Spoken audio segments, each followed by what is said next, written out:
Pourquoi Dieu interdit-il le divorce? Oui, beaucoup se posent cette question. Ah, pourquoi on empêche les gens de divorcer? Est-ce qu'on ne peut pas faire comme Moïse avait dit? Oh, si cette femme ne te plaît pas, oh, tu n'as qu'à te séparer d'elle. Si ce monsieur ne te plaît pas, tu te sépares de lui. Il n'a qu'à te donner une lettre de divorce. Non, ce n'est pas aussi simple que ça.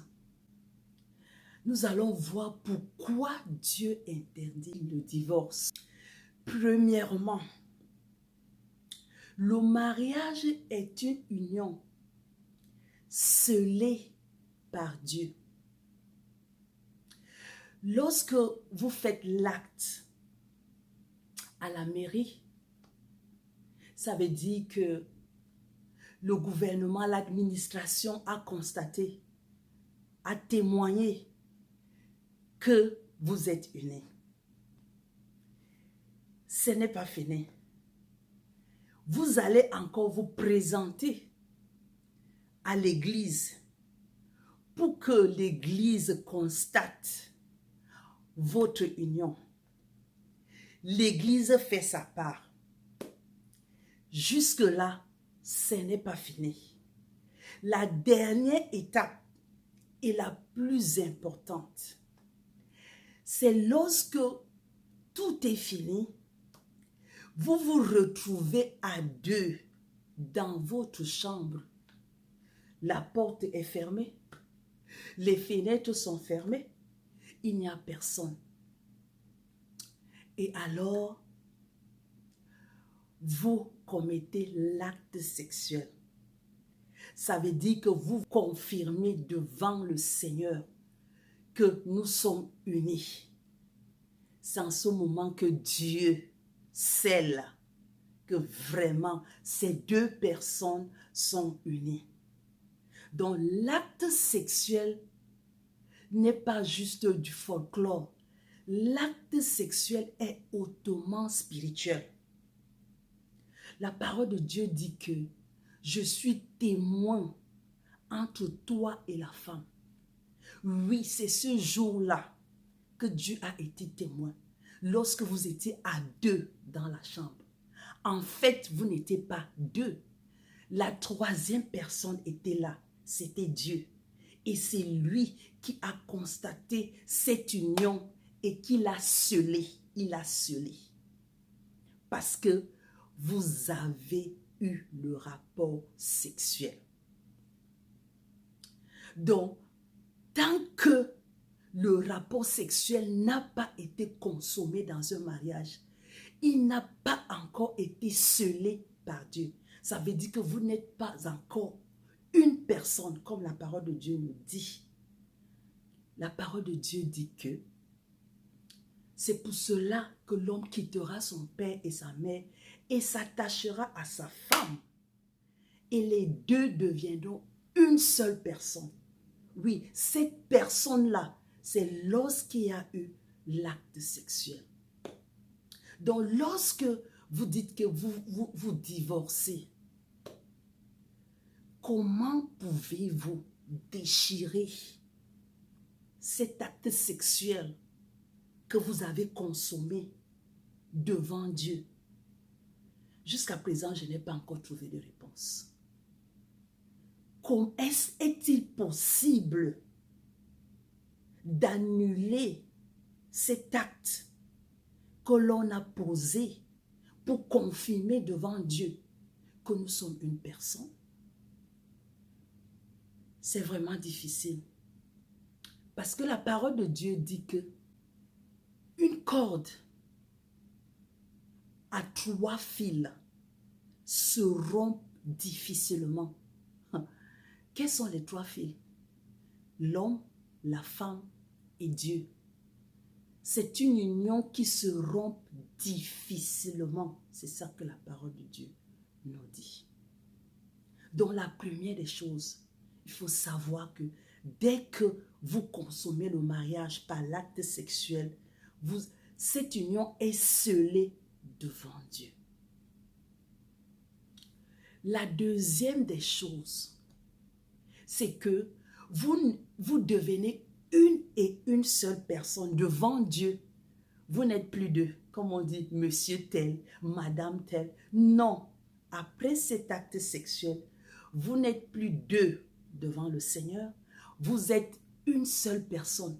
Lorsque Dieu vous regarde du haut des cieux, il ne voit pas deux personnes, il ne voit pas deux entités, il voit une et une seule personne. Donc, lorsque vous divorcez, prenons l'exemple d'un gâteau, lorsqu'on le coupe en deux, ça devient deux parties. Ça veut dire que lorsque vous divorcez, une partie, l'homme est parti, la femme est partie, et vous devenez deux personnes moitié. Ça veut dire que l'homme est moitié, la femme est moitié. Et cela engendre un très grand vide. Lorsque nous observons la société aujourd'hui, lorsque un couple divorce, le plus souvent, l'homme court vite pour aller combler ce vide-là, parce que ce vide se ressent plus chez l'homme. Il va aller la première femme, il veut la première femme qui tombe sous ses mains. Jusque-là, il sent toujours le vide. J'ai le témoignage d'un couple, un jeune couple, qui s'aimait vraiment. Ils se sont mariés. Il n'avait pas de problème. À un moment donné, le monsieur a commencé à donner des raisons. Oh, la femme si, la fille si, est comme si, elle est comme cela. Et il a dit que je vais te divorcer. Les gens croyaient qu'il blaguait. Un jour, il a pris les bagages, les habits de la fille et a mis dehors. Il a dit à la fille que je ne veux plus jamais te revoir dans ma maison. La fille a porté ses bagages. Elle est allée chez ses parents tranquillement. Et c'est le monsieur encore qui a engagé la procédure de divorce. Il est parti jusqu'à le tribunal a prononcé le divorce. Donc ils étaient séparés. Les deux étaient séparés. Quelque temps après, ses amis va lui dire que, oh, est-ce que tu connais que ton ex-femme va bientôt se marier? Elle a un prétendant. Le monsieur se fâche. Il dit quoi? Jamais. Personne ne va épouser ma femme. C'est ma femme. Personne ne va l'épouser. Il a démarré sa voiture, courir, commencer à courir chez ses amis. Oh non, non, je veux ma femme. Je veux... Les gens étaient étonnés. C'est toi qui as chassé cette femme. Mais maintenant, tu dis que tu la veux, c'est ta femme. Et oui, c'est ce vide-là que quelqu'un d'autre ne peut pas combler dans votre vie. Parce que c'était un engagement sacré que vous avez pris devant le Seigneur. Lorsque vous divorcez, vous devenez, comme l'anglais dit, half part. Donc tu es moitié. L'autre est moitié. C'est pour cela que les apôtres ont dit que séparez pour un temps.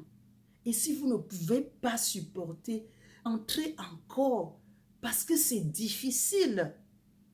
Donc voilà une autre raison pourquoi Dieu ne veut pas le divorce. La troisième raison que j'ai trouvée, ce sont les enfants. Oui, la parole de Dieu dit que une corde à 3 fils se rompt difficilement.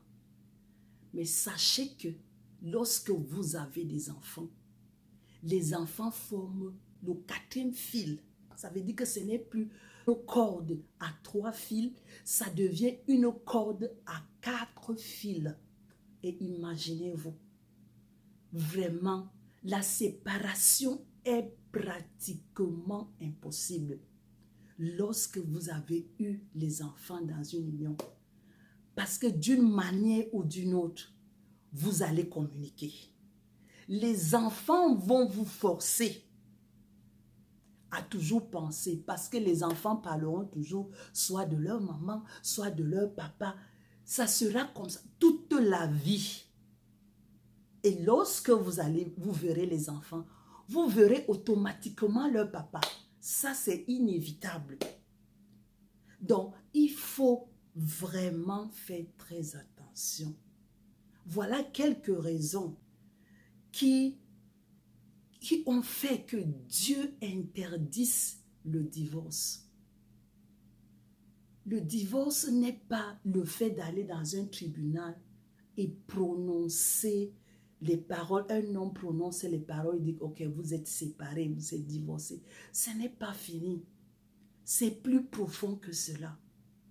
Donc, faisons très attention. Je parle aux jeunes qui veulent s'engager dans le mariage.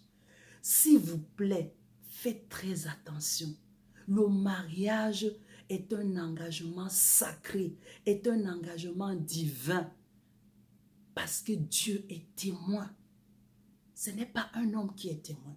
Parce qu'un homme peut se tromper, mais Dieu ne se trompe pas. Donc, avant de vous engager dans les liens de mariage, réfléchissez beaucoup.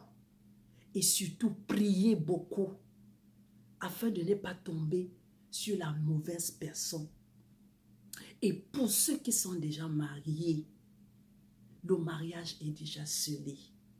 Ce que nous devons faire, c'est de travailler, de prier pour que le Seigneur nous aide. Je sais que ce n'est pas facile parce que moi-même je suis mariée. Mais avec l'aide du Saint-Esprit, je crois que nous pouvons faire des exploits. Nous pouvons pardonner. Nous pouvons nous supporter. Nous pouvons honorer le Seigneur dans notre mariage en refusant le divorce.